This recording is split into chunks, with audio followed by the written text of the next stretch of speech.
Bon sabbat à tout le monde. On vit dans un monde qui est en perpétuel changement. Je ne vous apprends rien en vous disant ça. On est en perpétuel changement. Et il arrive parfois que certains de ces changements-là soient soudains, spectaculaires, immenses, dramatiques. Il y a quelques mois à peine, la vie suivait simplement son cours à peu près pour tout le monde, sans que nous nous doutions le moindrement à quel point notre monde allait changer à partir du mois d'avril 2020 très rapidement. À partir de ce jour, le nombre de morts victimes du COVID-19 n'a jamais cessé d'augmenter, de façon même inquiétante. Ça veut dire que de très grands changements peuvent se produire très rapidement et même soudainement. Je vous rappelle qu'il y a environ 5 ans et demi, il y a eu un énorme tremblement de terre qui a frappé l'océan Indien. Et vous savez quelle a été la puissance de ce grand tremblement de terre-là? La puissance de ce tremblement-là a été évaluée à 23 000 bombes atomiques. 23 000 bombes atomiques. Ça a duré seulement 9 minutes, mais il y a eu des dommages incroyables. Ça a provoqué des tsunamis gigantesques et ça a tué, vous vous rappellerez, plus de 230 000 personnes. Ça a détruit des villages côtiers dans 14 pays le long de la côte de l'océan Indien. Pour des centaines de milliers de personnes, ça a été un bouleversement rapide, instantané dans ce cas-là. Un changement total en seulement 9 minutes de tremblement de terre. Les changements soudains et parfois dramatiques comme ceux-là font partie de l'histoire du monde et de l'expérience humaine. Dans ce sens-là, on peut faire deux catégories de ces changements-là. Il y a certains changements qui sont très rapides et d'autres changements qui sont progressifs, dont certains changements lents et progressifs sont parfois à peine perceptibles. Le titre de mon sermon aujourd'hui, Changement rapide et changement progressif. Changement rapide et changement progressif. C'est un sermon que j'ai préparé en m'inspirant principalement d'un message que j'ai trouvé important, qui a été présenté dernièrement au quartier général à Charlotte par M. Jonathan McNair. Tous les changements ne sont pas mauvais. Absolument pas. Et certains changements, non seulement sont bons, mais sont même nécessaires. Est-ce que ce n'est pas ce qu'on vit en tant que chrétien? Quand Dieu nous appelle, il nous appelle à changer notre ancienne façon de vivre pour vivre selon ses lois, selon ses voies. Et c'est pour ça qu'il est marqué dans 1 Corinthiens 5, versets 7 et 8, pas besoin de vous y reporter, je vais vous le donner dans mes mots. C'est un verset qu'on cite régulièrement quand on rappelle aux gens qu'on doit changer.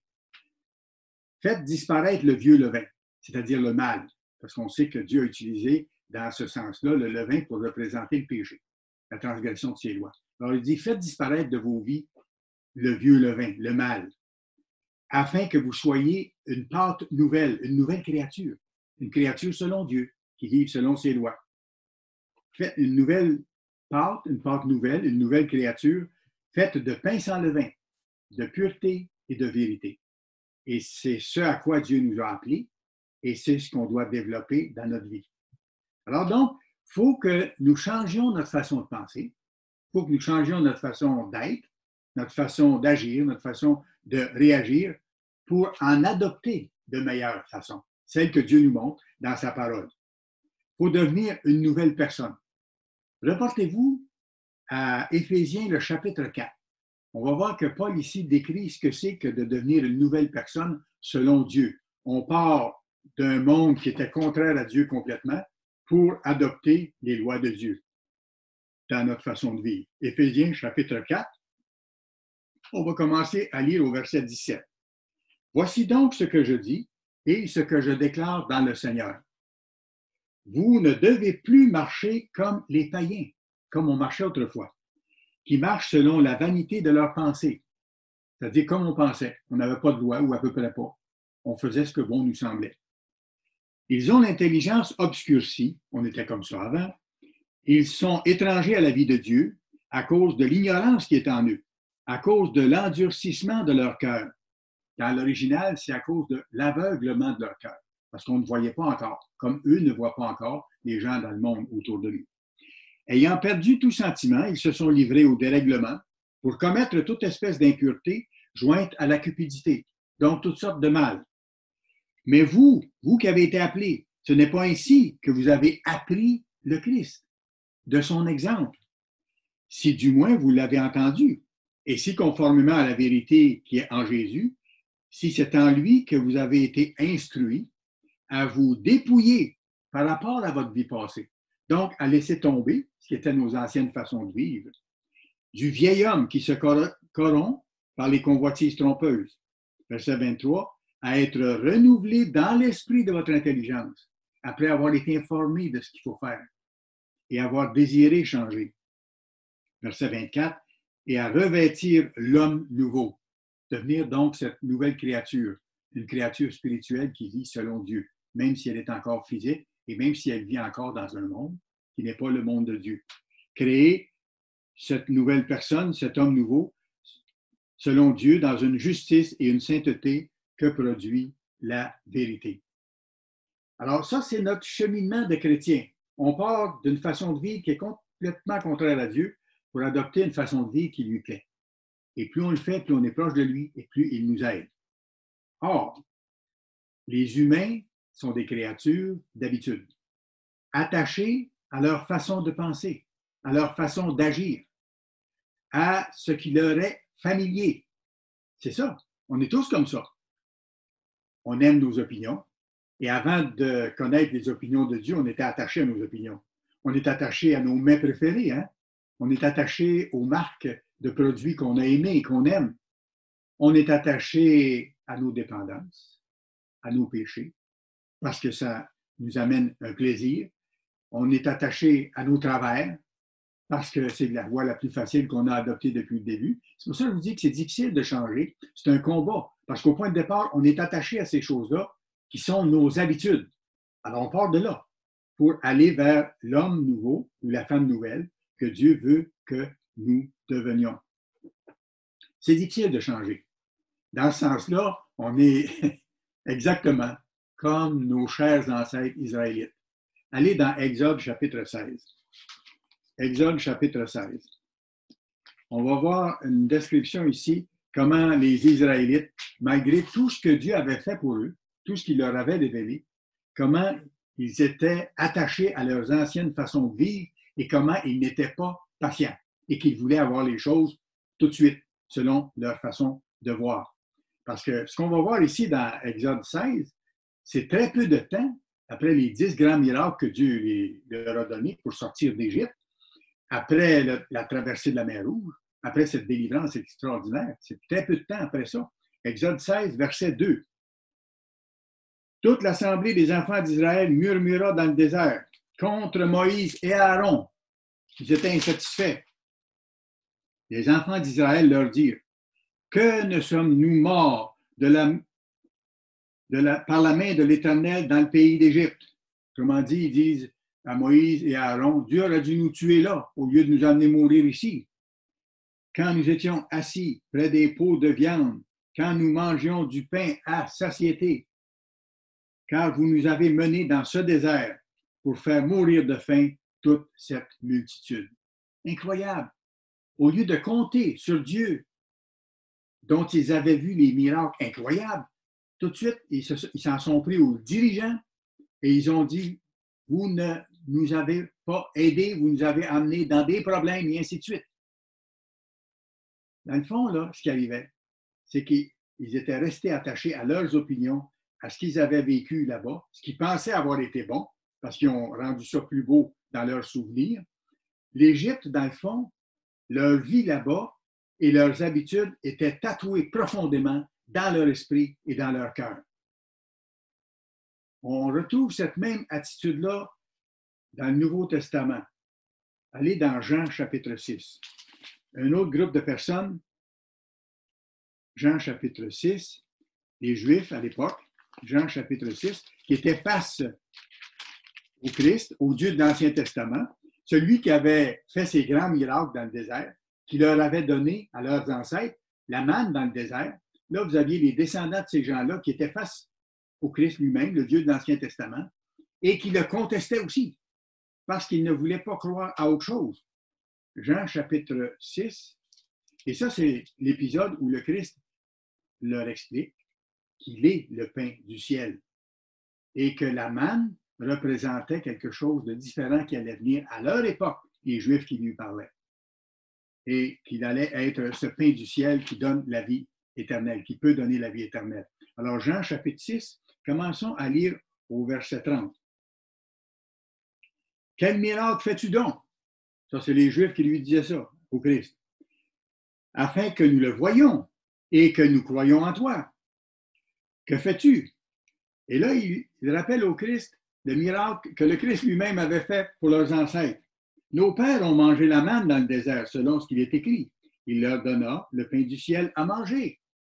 Alors, ils disent au Christ lui-même qui avait fait ce miracle-là, nos ancêtres ont mangé de la manne que Dieu leur avait donnée. Qu'est-ce que tu peux faire, toi, en comparaison de ce miracle-là, de la manne? Et regardez comment le Christ a réagi. Jésus leur dit, en vérité, je vous le dis, Moïse ne vous a pas donné le pain du ciel, c'est-à-dire le vrai pain de vie éternelle. Mais mon Père vous donne le vrai pain du ciel. Car le pain de Dieu, c'est celui qui descend du ciel et qui donne la vie au monde, en parlant de lui-même. C'est ce que le Christ est en train de leur expliquer. Et lui dit, Seigneur, donne-nous toujours ce pain. Jésus leur dit, je suis le pain de vie. Celui qui vient à moi n'aura jamais faim, et celui qui croit en moi n'aura jamais soif. Mais je vous l'ai dit, vous m'avez vu, et vous ne me croyez point.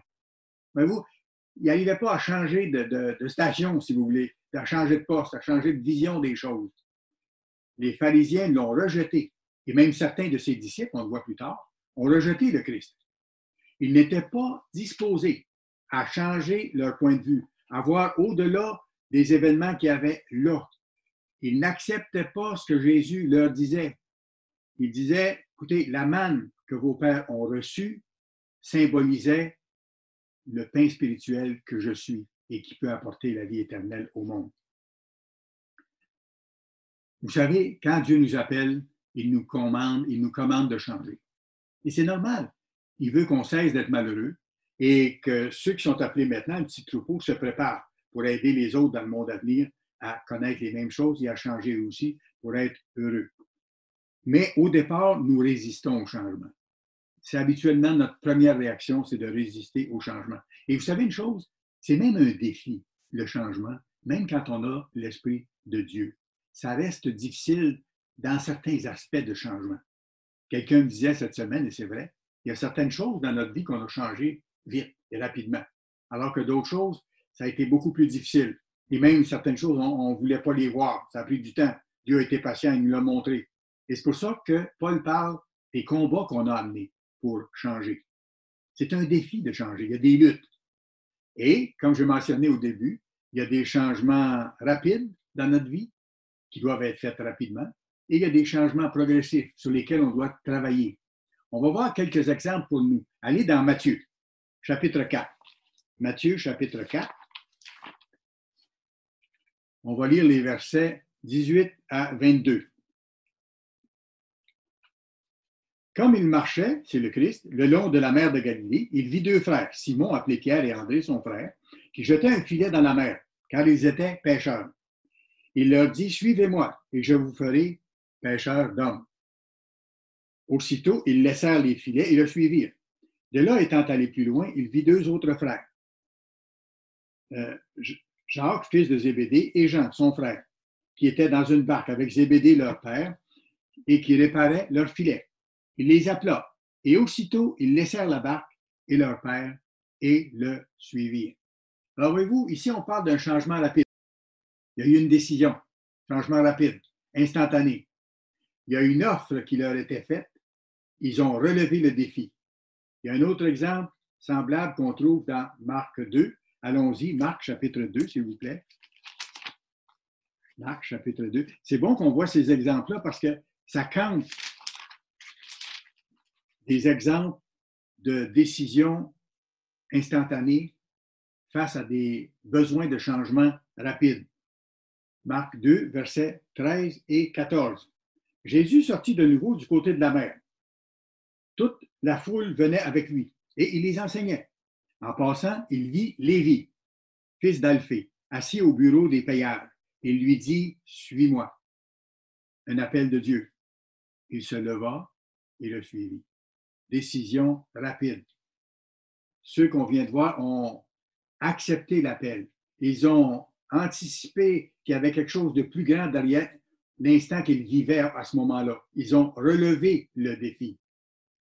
Voyons maintenant un autre exemple de changement rapide et un chambardement non seulement rapide, mais total. Allez dans Matthieu chapitre 26. Matthieu chapitre 26. Les premiers disciples que le Christ a appelés ont vécu des changements très rapides, puis des changements qui ont dû être parfois bouleversants, puis amener de la confusion, puis des réactions extrêmement pénibles. Ils vivaient des expériences très, très fortes. Alors, Matthieu chapitre 26, et on va lire à partir du verset 47. Alors, le contexte de ça, c'est la semaine de la crucifixion. Ce qu'on va voir maintenant, ça s'est passé juste après le moment où le Christ est allé prier et que ses disciples s'étaient endormis. Et là, son arrestation avait lieu. Et voici ce qui se passe à ce moment-là. Matthieu 26, versets 47 à 50. Comme il parlait encore, voici Judas, l'un des 12, arriva, et avec lui une foule nombreuse, armée d'épées et de bâtons, envoyée par les principaux sacrificateurs et par les anciens du peuple. Donc, toute la société autour était tournée vers eux. Celui qui le livrait leur avait donné un signe. Celui à qui je donnerai un baiser, c'est lui, saisissez-le. Aussitôt, s'approchant de Jésus, il dit, « Salut, Rabbi », et il lui donna un baiser. Jésus lui dit, « Mon ami, ce que tu es venu faire, fais-le. » Alors ces gens s'avancèrent, mirent la main sur Jésus et le saisirent. Allons maintenant un peu plus loin, au verset 57. Ceux qui avaient saisi Jésus l'amenèrent chez le souverain sacrificateur Caïphe, où les scribes et les anciens étaient assemblés. Alors, voyez-vous, là, pour les disciples, là, tout venait de changer très rapidement. Leur vie venait de basculer. Peu de temps avant, ils marchaient avec Jésus sur les routes de Judée, sur les routes de Galilée. Les disciples étaient enseignés à ce moment-là par le Christ. La vie semblait suivre son cours tranquillement.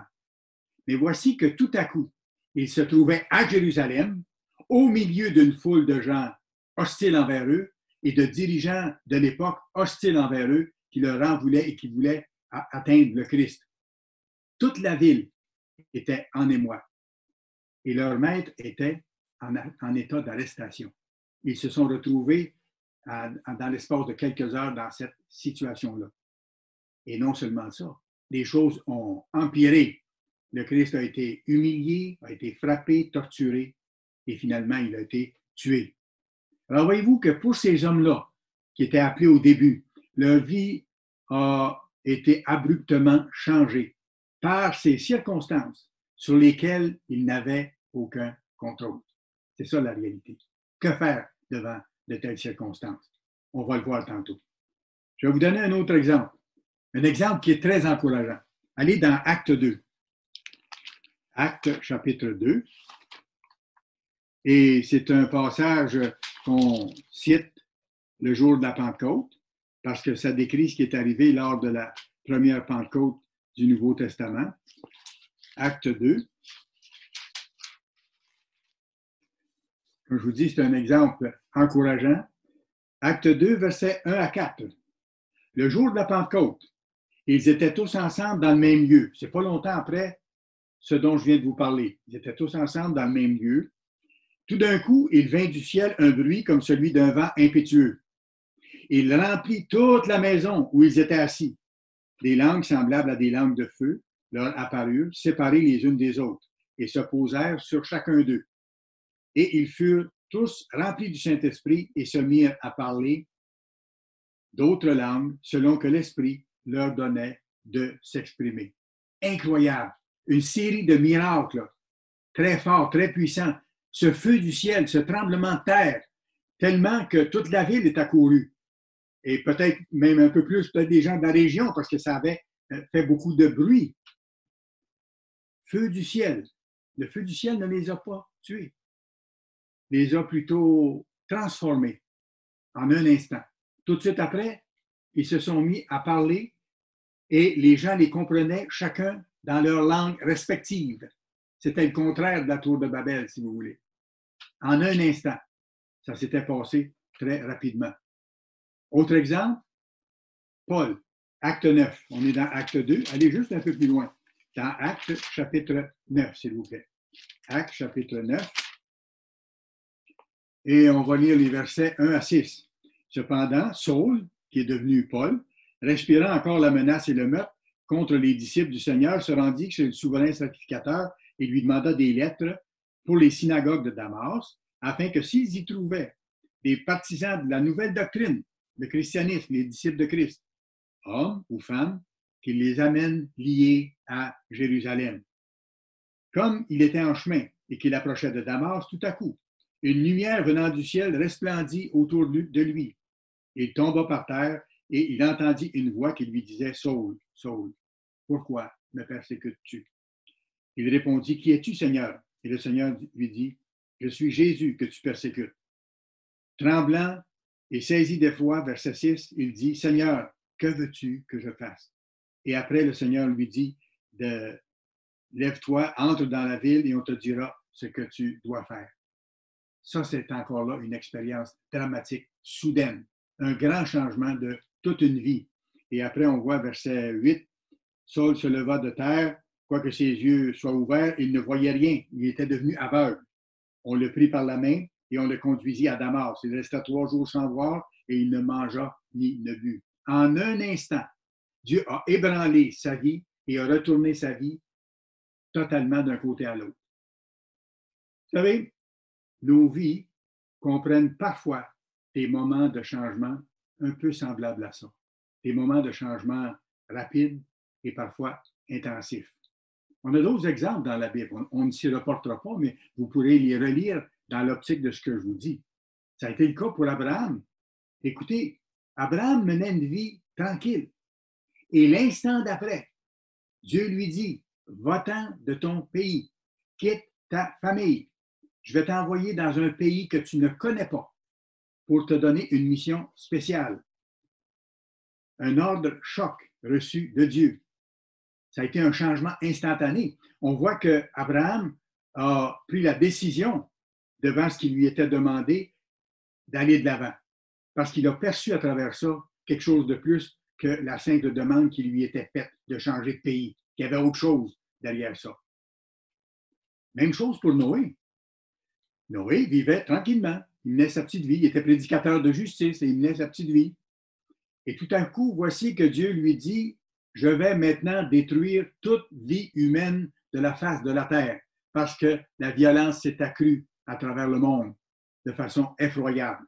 Alors, il dit à Noé, bâtis-toi une arche de bois de gopher. Noé n'avait sûrement pas beaucoup vu d'arche dans sa vie. C'était un changement total, inattendu et une demande incroyable. Mais il a vu au-delà de ce qui lui était demandé et au-delà des circonstances, parce que les circonstances n'annonçaient pas de pluie, il était sur la terre sec et il n'y avait jamais eu un bateau de cette dimension-là qui a existé avant. Alors, donc, on voit par ça que Noé a saisi quelque chose de plus dans la demande qui était faite que le simple fait physique de construire une arche. Et Dieu lui avait dit que dans cette aventure, je vais épargner ta vie, celle de tes fils. Dieu voulait recommencer à neuf l'humanité après ça, avec cette famille-là. Ça a été la même chose pour Moïse quand vous regardez ça dans Exode 3. Moïse, après avoir quitté l'Égypte, dans les circonstances que la Bible nous montre, il est devenu gardien de troupeau. Il s'occupait des moutons. Ça a duré, je pense, une 40aine d'années. Les moutons de son beau-père, Jéthro. Et il menait une vie tout à fait tranquille jusqu'au jour où, à un moment donné, en prenant soin de ses moutons, il voit un arbuste qui est en feu. Il est en feu. Il est en feu. mais il ne se consume pas. Alors, il voit qu'il y a de quoi de pas normal. Alors, il s'approche. Qu'est-ce qui arrive? Dieu lui dit à ce moment-là qu'il doit retourner en Égypte, qu'il va le représenter auprès de Pharaon et qu'il va être celui qui sera en charge de conduire la délivrance que Dieu va donner à tout le peuple israélite en Égypte. Tout un contrat. Et quelque chose d'entièrement nouveau, un changement total encore. Loin de se douter qu'à partir de là, sa vie allait totalement changer, Moïse a dû s'en aller, rencontrer Pharaon et faire les choses qu'on voit ensuite. Dieu était avec lui pour le reste, c'est sûr. Quand Dieu nous demande quelque chose, il nous promet de nous donner ce qu'il faut pour accomplir ce qu'il nous demande d'accomplir. Ça, c'est une garantie. Et c'est une assurance qu'on peut avoir, qui nous réjouit, qui nous aide.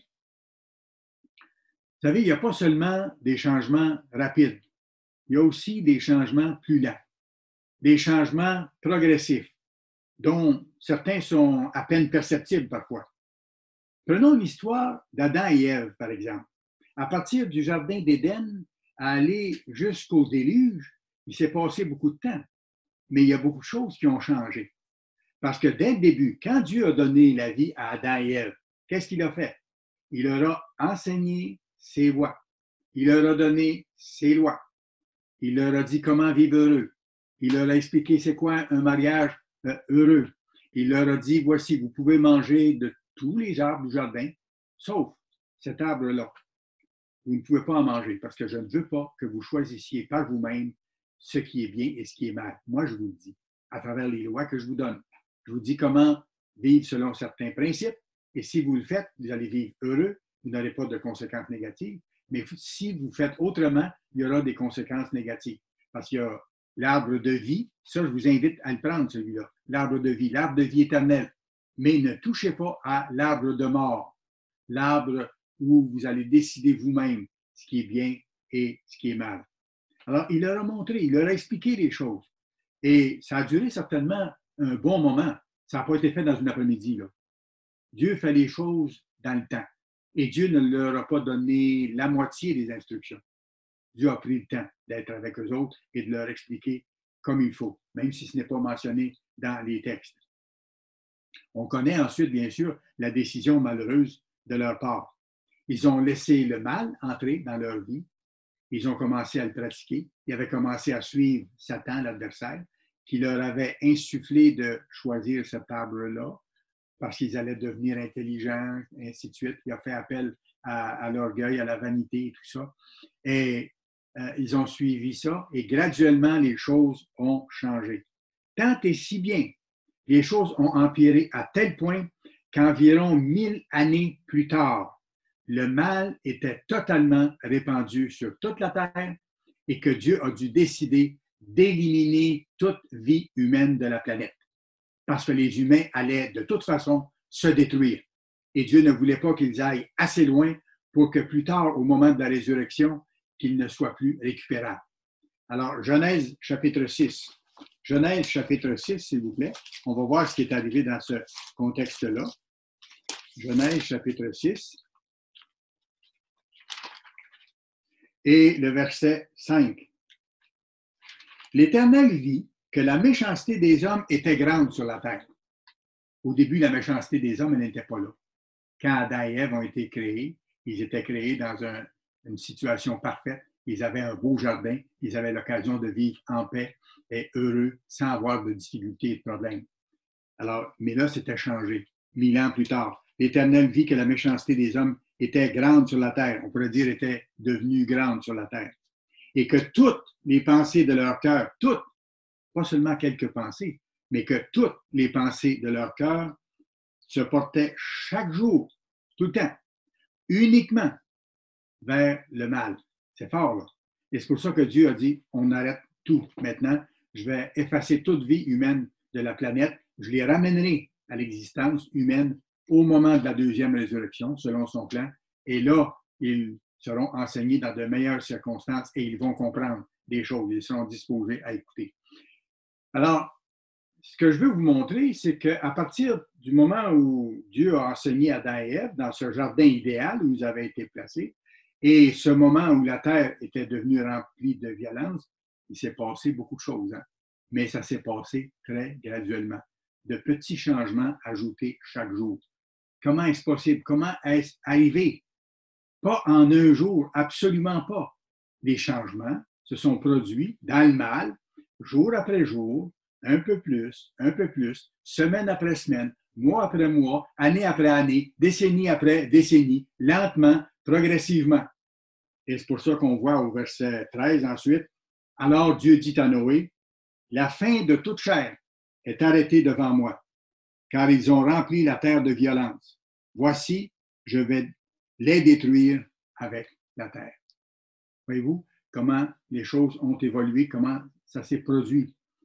Et seul Noé, ses 3 fils, ses 3 brus et son épouse ont été épargnés. Tout s'est produit tellement lentement et progressivement. Écoutez, comme la croissance d'un arbre. Moi, quand j'ai vu ça, ça m'a rappelé une expérience avec mon frère, le plus vieux de la famille, sur la ferme. À un moment donné, il y avait un petit érable qui avait poussé entre un rond de fleurs que ma mère avait semé près de l'étable. Entre ce rond de fleurs-là et le mur de l'étable, il y a un petit érable qui avait poussé. Il y avait une belle forme. Alors, on a décidé, mon frère et moi, de le transplanter un peu plus loin dans la cour, à un endroit où il serait visible. Alors, on l'a transplanté. Et moi, j'avais dit à mon frère, ça va prendre du temps avant qu'il donne de l'ombre, avant qu'il soit grand. Je me rappelle la réponse de mon frère, mon vieux frère. Il m'avait dit, c'est sûr, Yvon, que si tu t'assois devant, puis tu le regardes pousser, tu ne verras rien. Parce que ça se fait tellement lentement. Mais attends, fais tes choses, puis laisse passer le temps. Puis tu vas voir un jour qu'il va grandir. Il aura grandi. Aujourd'hui, quand je vais sur la ferme, que je m'assois près de la maison, je vois l'arbre qu'on a planté, qui est rendu maintenant à 12-13 mètres de haut et qui forme une immense boule, comme un gros champignon. C'est vraiment beau. Alors, c'est exactement ça. Je ne l'ai pas vu chaque jour se développer, mais il s'est développé et il a rendu un grand arbre.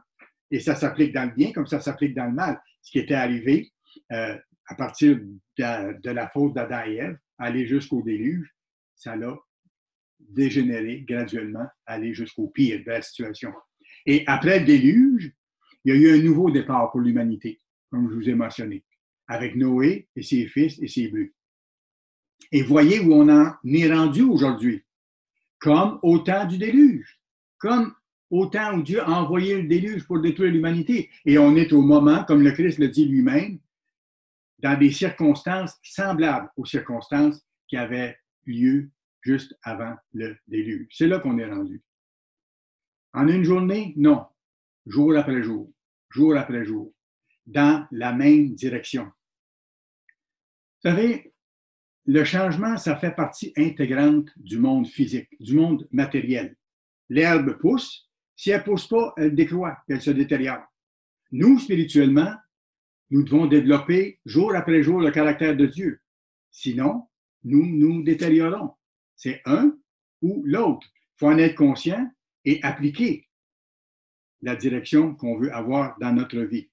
Vous savez, c'est intéressant de voir parce que dans les textes, c'est marqué que le changement, il est partout dans la nature. Vous irez voir dans Ecclésiaste 1, verset 8, tout dans la nature est en changement, continuellement.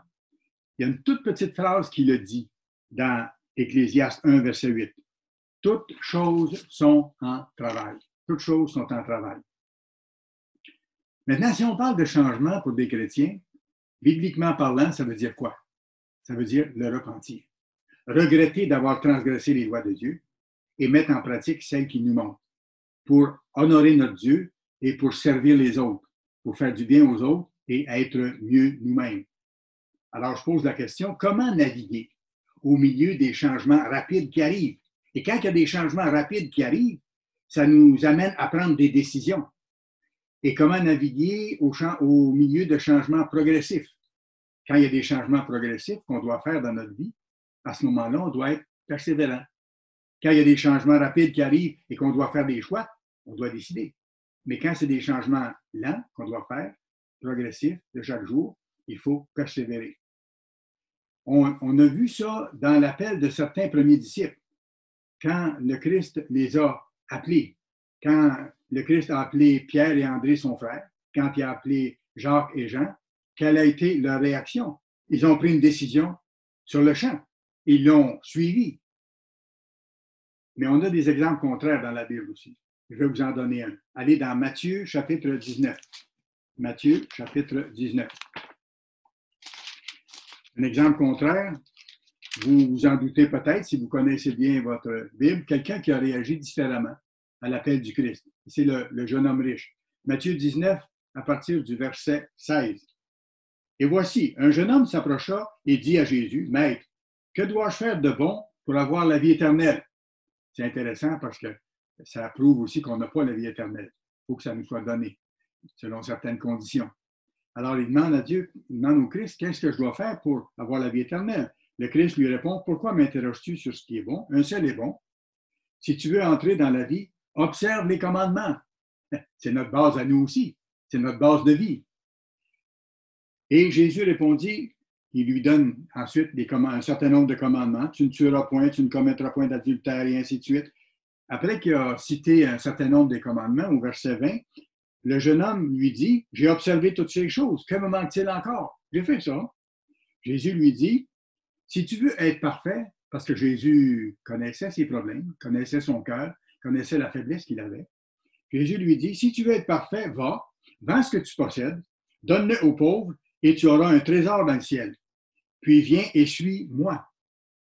Après avoir entendu ces paroles, le jeune homme s'en alla tout triste, car il avait de grands biens. Ça ne veut pas dire que quelqu'un qui a des biens doit tous les donner comme ça. C'est pas ça. Mais là, c'était un cas particulier où le Christ voyait que le jeune homme avait un problème par rapport à ses possessions. Il y a des gens très riches dans la Bible, comme Abraham, comme Job, et Dieu ne leur a pas reproché leur richesse. Il ne leur a pas demandé de toutes les donner non plus. Mais dans son cas, à lui, il fallait qu'il fasse le pas de se détacher de ses richesses. Et le maître lui offrait une offre extraordinaire pour aller vers la vie éternelle. Et le jeune homme n'a pas perçu l'occasion unique qui lui était donnée. Il avait courte vue. Plutôt que d'évaluer le potentiel de cette offre qui était faite par le Créateur, il a plutôt pensé à lui-même. Il a pensé à sa propre vie, à ses possessions, à sa perception des choses. Tout un contraste par rapport aux premiers disciples qui ont été appelés, là, dont on a vu les exemples tantôt. Maintenant, je pose une question. Comment caractériser la différence de réponse entre ce jeune homme qui s'est reculé, qui n'a pas saisi l'occasion qui lui était offerte, qui n'a pas vu plus loin que la circonstance présente, et les 4 pécheurs du début, là, qui ont été appelés par le Christ et qui ont suivi le Christ et qui sont devenus, eux, parce qu'ils ont suivi le Christ et qui ont persévéré ensuite, qui sont devenus les leaders de son équipe à ce moment-là et qui le seront après le retour du Christ sur la terre. Parce qu'on voit dans les textes que les disciples originaux auront des postes en charge des 12 nations d'Israël. Bon, il y a une grande différence entre les deux, entre les deux exemples.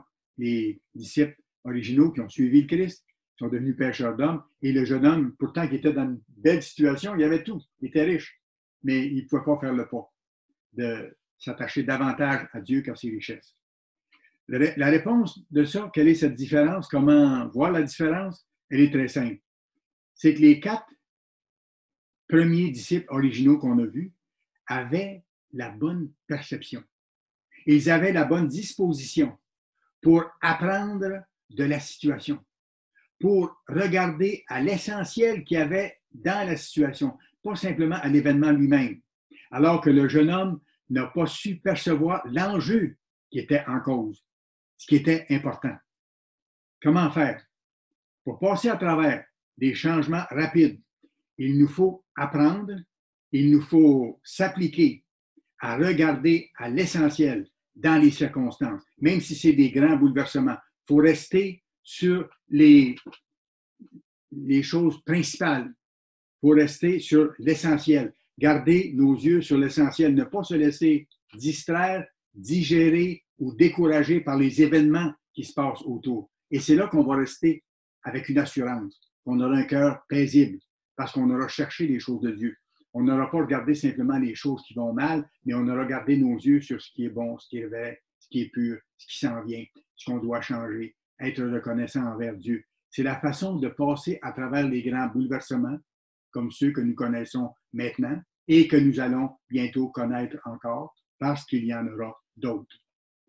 Et vous savez, quand il vient de grands bouleversements comme ça, de grands changements, c'est qu'on dirait qu'il y a tout un brouillard qui s'installe. Alors, si on garde nos yeux sur le brouillard pour essayer de distinguer des choses et pour essayer de comprendre ces choses-là, ça nous atteint, mais on perd de vue les choses essentielles qui peuvent nous garder à aller, nous donner l'assurance qu'on a besoin, nous donner la paix d'esprit qu'on a besoin et nous aider à nous préparer pour les autres choses qui viennent. À garder nos yeux, autrement dit, sur un point de repère majeur, sur notre point de repère, qui est le Christ, son plan, notre appel, vivre selon ses voies, remplir notre vie des choses de Dieu, utiliser le temps qu'on a maintenant, on a beaucoup plus de temps, pour étudier sa parole davantage, pour réfléchir, pour récupérer, pour revoir le cours de Bible, revoir les brochures, prendre le temps, pas juste des lire comme un article, mais d'aller voir les versets, de noter des choses. Et là, on se renforce à l'intérieur de la tempête pour être capable d'en sortir et d'affronter les autres tempêtes qui vont venir. C'est ça la différence. Plutôt que de rester pris dans la tempête et de se laisser digérer par ça, de se laisser décourager par ça, c'est qu'on se fait encourager par le plan de Dieu, par notre rôle à jouer, par ce que Dieu fait en ce moment, parce qu'il nous donne tous les moyens dont nous avons besoin pour continuer et nous préparer aux choses qui viennent. Et vous savez, ça fait penser la façon de procéder à la méthode qu'utilisent les ballerines, les danseuses de ballet, lorsqu'elles pivotent rapidement sur elles-mêmes. Il y a une seule façon qu'elles utilisent pour ne pas perdre leur équilibre, pour ne pas être déstabilisées. Vous le savez peut-être, certains d'entre vous, mais sinon, je vous l'explique.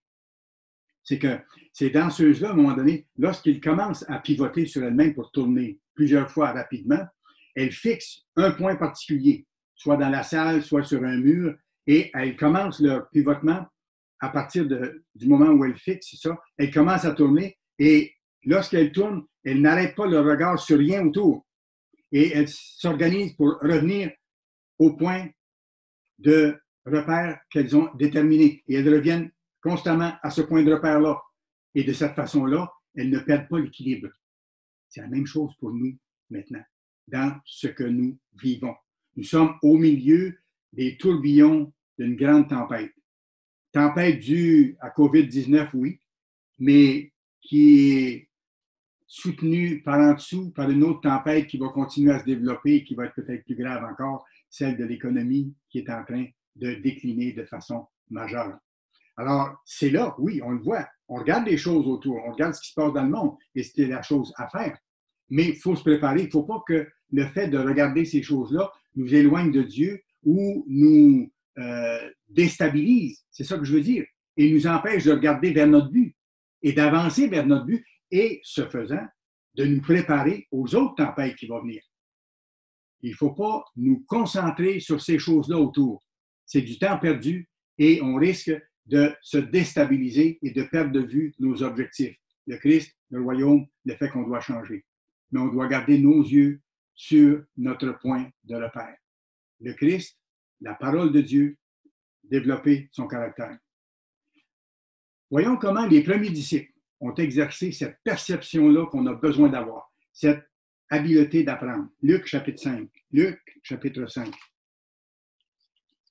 Luc chapitre 5, s'il vous plaît. Et on va lire à partir du verset 1 à 5.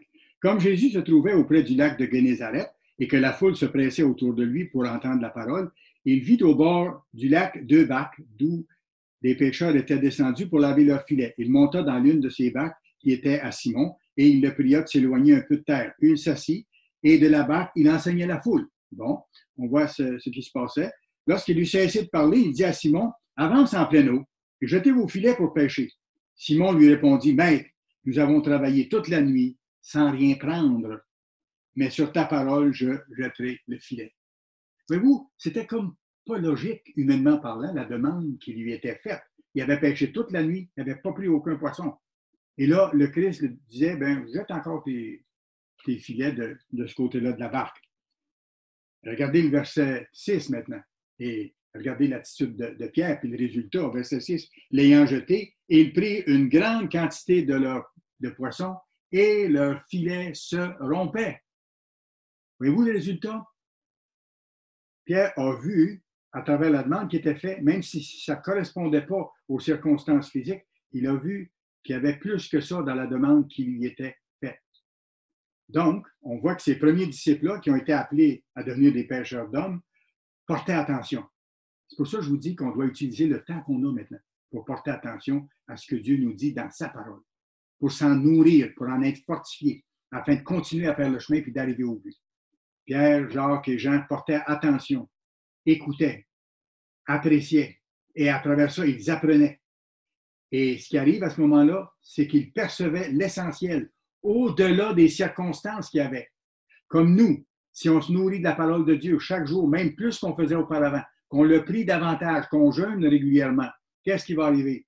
C'est qu'on va percevoir l'essentiel au-delà du brouillard qu'il y a autour de nous et au-delà des circonstances qui sont autour de nous. Ça dépassait le simple fait physique de prendre beaucoup de poissons. Il y avait beaucoup plus que ça là-dedans. Et ils percevaient qu'ils étaient en train d'apprendre quelque chose de plus grand que l'événement de pêcher quelques poissons.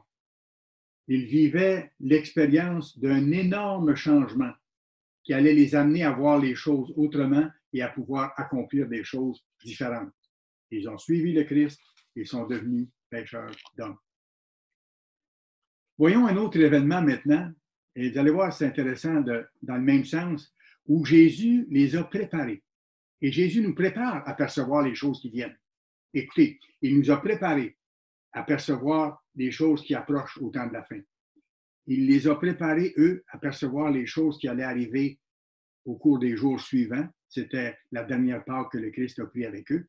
Il les a préparés à percevoir ça, à comprendre ce qui allait se passer quelques heures plus tard. Matthieu 26, verset 26. Matthieu, chapitre 26, et le verset 26. Pendant qu'ils mangeaient, Jésus prit du pain et après avoir rendu grâce, il le rompit et leur donna en disant, prenez et mangez, ceci est mon corps. Il prit ensuite une coupe et après avoir rendu grâce, il leur donna en disant, buvez-en tous, car ceci est mon sang, le sang de l'Alliance, qui est répandu pour beaucoup pour le pardon des péchés. Je vous le dis, je n'en boirai plus désormais du fruit de la vigne jusqu'au jour où j'en boirai de nouveau avec vous dans le royaume de mon Père. Et ailleurs, il est précisé qu'il leur a dit, faites ceci en mémoire de moi. Alors, qu'est-ce qu'il faisait à ce moment-là? C'est qu'il les enseignait. Il les préparait. Parce que jusqu'alors, eux avaient célébré la Pâque selon les rites de l'Ancien Testament, que là, le Christ changeait en donnant des symboles nouveaux. Et il leur expliquait ces symboles pour qu'ils puissent en arriver à percevoir ce qu'il fallait qu'ils perçoivent au bon moment. Et c'est arrivé par la suite, bien sûr. Alors, il les préparait à pouvoir naviguer à travers les énormes changements rapides qui allaient survenir juste après.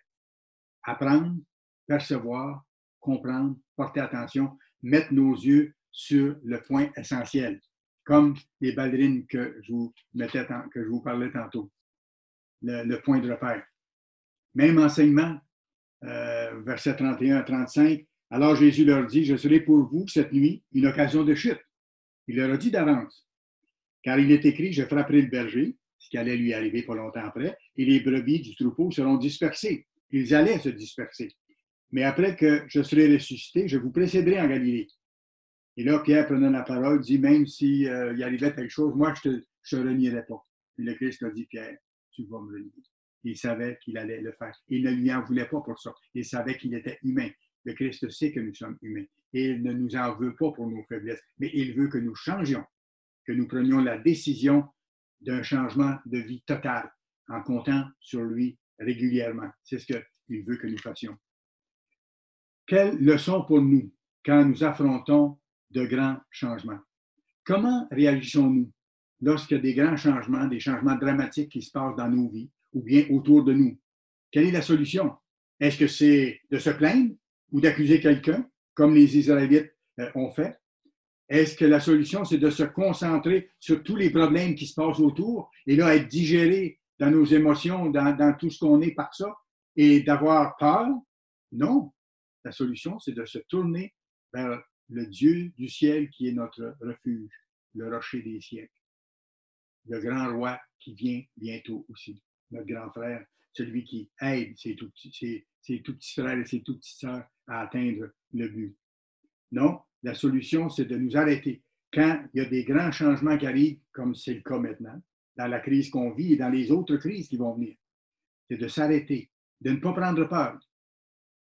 On a un cantique superbe qui nous dit de ne pas craindre, mais de compter sur Dieu. Et c'est ce qu'il faut faire, de s'arrêter, de demander à Dieu, aide-moi. Je suis mal à l'aise là-dedans. Je ne comprends pas tout ce qui arrive, je ne sais pas comment ça va se développer, mais je sais une chose, c'est que toi, tu as établi un plan que tu vas réaliser et tu m'as appelé pour jouer un rôle dans ce plan-là et tu as promis que tu allais nous aider à arriver au bout. Alors, Père, aide-moi. Dieu, aide-moi à apprendre ce que j'ai à apprendre dans les choses que je vis, comme tu as aidé les premiers disciples à apprendre dans les choses bouleversantes qu'ils ont vécues. Ils ont passé au travers avec ton aide et tu les as conduits à terme. Aide-moi à percevoir les choses que je dois percevoir à travers ce que j'ai à vivre, dans ce qui m'arrive. Et voyez-vous, on n'a absolument pas besoin de supposer en ce qui concerne ça, parce qu'on a la parole de Dieu, inspirée par Dieu, qu'il nous a bénis de pouvoir conserver, qu'on peut lire n'importe quand. C'est notre source d'information, c'est notre source d'encouragement avec son esprit.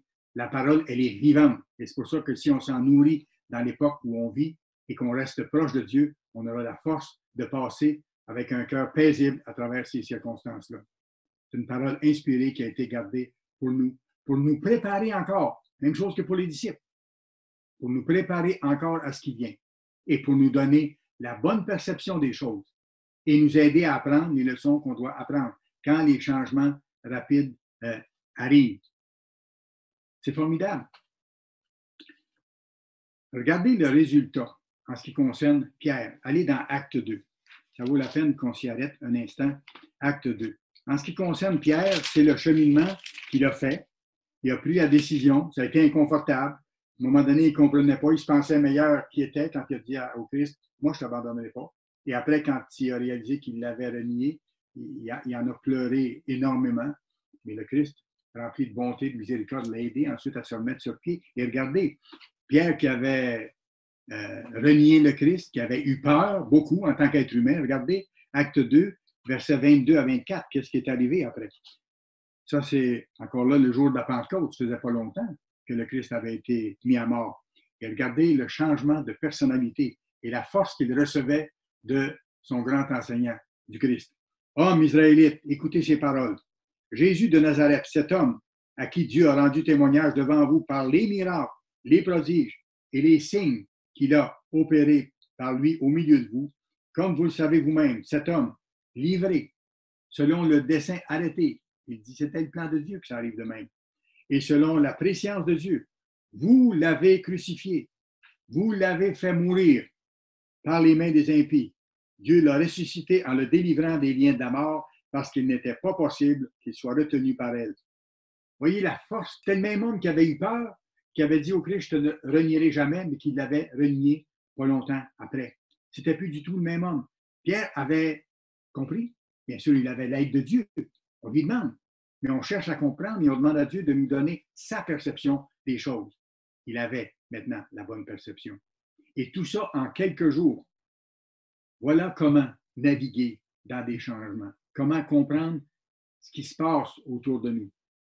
Ou laisser le brouillard être le brouillard, mais nous garder notre ligne directrice sur le point de repère qui nous est essentiel. Il faut comprendre la leçon. Il faut voir quoi faire avec son aide. Et je vais plus loin, il faut s'enlever de la route. Parce que parfois, on a tendance à voir les choses à notre façon. Et là, on complique les choses. Il ne faut pas essayer de contrecarrer le plan de Dieu ou de changer son plan en y mettant nos idées, d'introduire nos idées. Il faut faire ce que Dieu dit sans discuter. Écoutez, je vous donne un exemple assez simple. Lorsque Dieu a décrété la Pâque dans Exode 12, qui a donné les directives aux Israélites de prendre le sang d'un petit agneau, de le mettre sur la porte de leur maison, de rester enfermés dans leur maison cette nuit-là, parce que l'ange de la mort allait passer dans tout le pays et toutes les habitations où il n'y aurait pas le sang d'un agneau sur la porte, il y aurait mort d'homme, c'est-à-dire qu'il y aurait décès des premiers-nés. Alors, ça, c'était une règle précise, non discutable, non négociable, comme toutes les lois de Dieu d'ailleurs. J'en profite pour souligner ça également. Alors, si un Israélite avait dit à Dieu, oui, mais Dieu, il y a deux Égyptiens, mes voisins, qui sont des gens très gentils, c'est un couple vraiment gentil. Est-ce que je peux prendre un peu du sang que je vais mettre sur ma porte pour en mettre sur leur porte? Pensez-vous que ça aurait fonctionné? Absolument pas. Dieu a dit, la directive, vous mettez sur la porte de votre maison le sang de l'agneau que vous aurez tué, et si vous le faites, vous serez épargnés. Ça sous-entendait, si vous ne le faites pas, ou si vous le faites à votre façon, il y aura mort dans votre maison. Il y aura décès dans votre maison. Il n'y avait pas 100 questions à poser. Dieu avait donné une directive. Dieu dit, fais ce que je te dis. Sinon, ton premier-né va mourir. Tout simplement. Dieu a son plan. Vous savez, on ne doit jamais penser faire mieux que Dieu. On ne doit jamais penser qu'on doit avoir une meilleure idée que Dieu ou une autre façon de faire les choses. Il faut vraiment respecter son plan. Si on le fait, Dieu va nous garder. Dieu va nous donner la force. Dieu va nous protéger. Dieu va nous amener jusqu'au bout. Ça va être la même chose quand on aura le signal de la part de la direction de l'Église de Dieu de fuir, de partir pour le lieu de sécurité. Il ne faudra pas qu'il y ait de discussion à ce moment-là. Il ne faudra pas qu'il y ait de discussion. Dieu dit, partez.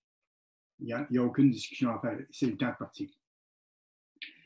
Vous savez, quand on regarde les Israélites, puis on est leurs descendants, quand on regarde les Israélites, ils ont toujours argumenté par rapport à ce que Dieu faisait, tout le temps. Quand Dieu leur disait, faites telle chose, ils voulaient faire le contraire.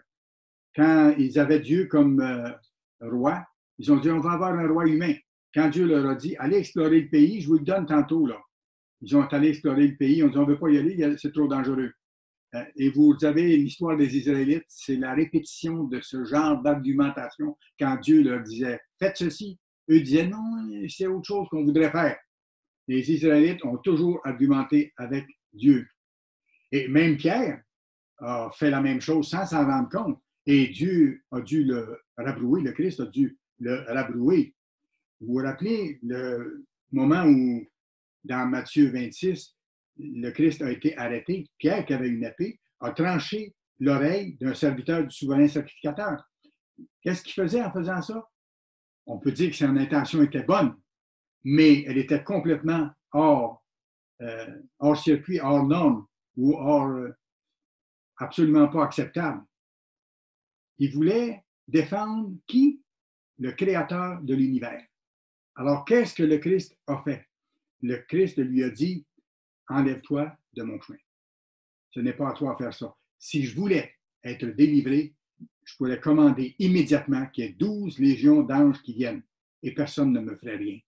Alors, Pierre, ce n'est pas toi qui vas intervenir pour me sauver. D'ailleurs, je ne dois pas être sauvé, je suis venu pour donner ma vie. Alors, voyez-vous, parfois, on met nos idées et ça dérange le plan de Dieu. Il faut faire attention pour ne pas aller sur ce terrain-là. Là, tu as fait la même chose. Dieu a envoyé les anges pour faire sortir Lot et les siens de sa ville qui allait détruire. Qu'est-ce que Lot a fait? Il a argumenté. Comment? Il a tardé à partir, alors qu'on lui disait, va-t'en. Les anges ont été obligés d'insister. Le 24e chapitre du livre de Matthieu et ailleurs dans la Bible aussi, ça nous donne des signes qui vont nous indiquer quand ce sera le temps de partir, quand ce sera le temps de quitter pour le lieu de sécurité. Et il ne faudra pas hésiter, il faudra suivre ces instructions-là. Ne pas mettre nos pensées de l'avant. J'ai déjà entendu des gens de l'Église, j'espère que ce n'est plus le cas, j'ai déjà entendu des gens de l'Église dire il y avait à moitié raison et à moitié tort. Il y avait à moitié raison dans la première partie de la phrase. Il disait Dieu est tout-puissant. Ça, c'est vrai. Donc, Dieu peut nous protéger chez nous. Nous n'avons pas besoin d'aller dans un lieu de sécurité. Mais vous savez, si quelqu'un met ses idées devant le commandement de Dieu à ce moment-là, c'est clair que cette personne-là ne sera pas amenée au lieu de sécurité, qu'elle restera derrière, tout simplement. Regardons maintenant, en terminant, certains changements progressifs ou certains changements lents. Vous irez voir dans 2 Pierre, chapitre 3, verset 18. 2 Pierre 3, verset 18, il y a un petit résumé du fait qu'on doit changer de ce qu'on était avant et ce qu'on doit devenir selon Dieu. Pierre écrit ceci, « Croissez, donc développez-vous dans la grâce, c'est-à-dire dans le repentir, dans le changement et dans la connaissance. » Et ça se fait en se nourrissant de la parole de Dieu, en demandant son aide pour mettre les choses en pratique. Et là, on croit dans la grâce et dans la connaissance. Et c'est le chemin qu'on doit suivre pour arriver au but et pour garder un esprit sain, dans le sens, une sanité d'esprit, une paix d'esprit, une joie malgré les bouleversements qu'il peut avoir autour. Croissez dans la grâce et dans la connaissance. Et ça, c'est comment? C'est jour après jour, semaine après semaine, régulièrement, et surtout dans les temps où nous sommes. Et c'est la même et la seule façon d'ailleurs pour apprendre quoi que ce soit. Écoutez, pour apprendre un métier, comment ça s'apprend un métier? Jour par jour, semaine après semaine, pratique après pratique. Même chose pour apprendre à jouer de la musique. Même chose pour apprendre à devenir un enseignant. Même chose pour apprendre à solidifier son mariage. C'est d'y porter attention et d'y travailler jour après jour et c'est jamais fini. Écoutez, on parle de croissance lente, mais réelle. Quand vous regardez un petit bébé, moi je trouve que c'est un très bel exemple de ça, d'une croissance lente, d'un changement lent et progressif. On dirait qu'il n'y a pas de changement d'un jour à l'autre. Hein? Pourtant, ça passe vite, la période où il est nourri au sein, après ça, ça change. Il commence à se traîner, il commence à marcher. Mais ça se fait jour après jour et c'est à peine perceptible, mais c'est constant. De sorte qu'à un moment donné, vous êtes face à un bel adolescent ou une belle adolescente et après ça, une personne d'âge adulte et ainsi de suite. De petits changements, chaque jour, jour après jour, s'additionnent et solidifient notre cheminement sur le plan spirituel vers notre but en s'appliquant à pratiquer les commandements de Dieu en détail, en y pensant, dans nos circonstances à nous de chaque jour. Et les circonstances de chacun sont différentes. En développant l'habitude de faire chaque jour de petits changements, qu'est-ce qui arrive? C'est qu'on développe automatiquement, sans nécessairement s'en rendre compte, la capacité de traverser avec succès les grands changements rapides qui arrivent. C'est ça. Parce qu'on l'a fait dans les petits changements constants, on a développé la capacité, avec l'aide de Dieu, de traverser les plus grands changements. Et c'est ce à quoi Dieu nous prépare en nous montrant à percevoir les bonnes choses dans ce qu'il nous commande de faire. Quand il nous dit « approchez-vous de moi et je m'approcherai de vous », quand il nous dit de se nourrir chaque jour de sa parole et d'en vivre surtout, d'en faire le centre de notre vie. C'est ce que Dieu nous montre pour qu'on soit capable de passer à travers. Et tous ces petits changements réguliers, en plus de nous affermir dans notre vie chrétienne, nous préparent à l'inimaginable changement complet qui s'en vient. Allez en terminant à un dernier verset dans 1 Corinthiens. 1 Corinthiens, au chapitre 15. Peut-être que vous voyez déjà où je veux en venir. Il y a un énorme changement. Pour ceux qui s'appliquent à devenir de nouvelles créatures selon Dieu, en vivant selon ses lois, puis en gardant nos yeux sur le royaume, sur la justice de Dieu, en travaillant à changer, quelles que soient les circonstances autour, et en travaillant chaque jour à le faire, Dieu va nous amener à un moment donné à un changement total. Il est décrit dans 1 Corinthiens 15, versets 51 et 52. Voici, je vous dis un mystère. Nous ne mourrons pas tous. Il y aura des gens d'Église qui sont encore vivants physiquement au moment du retour de Christ. Nous ne mourrons pas tous. Mais tous nous serons changés. En un instant, en un clin d'œil, à la dernière trompette, la trompette sonnera et les morts ressusciteront incorruptibles et nous, ceux d'entre nous qui sont encore physiques, nous serons changés en un instant. Wow! Non pas en 9 minutes, comme lors du grand tremblement de terre qui a frappé les pays de la côte de l'océan Indien il y a plus de 5 ans. Mais en un instant, changer d'être physique que nous sommes, nous serons transformés en êtres totalement spirituels. Comment? Par une puissance infiniment plus grande que celle de 23 000 bombes atomiques.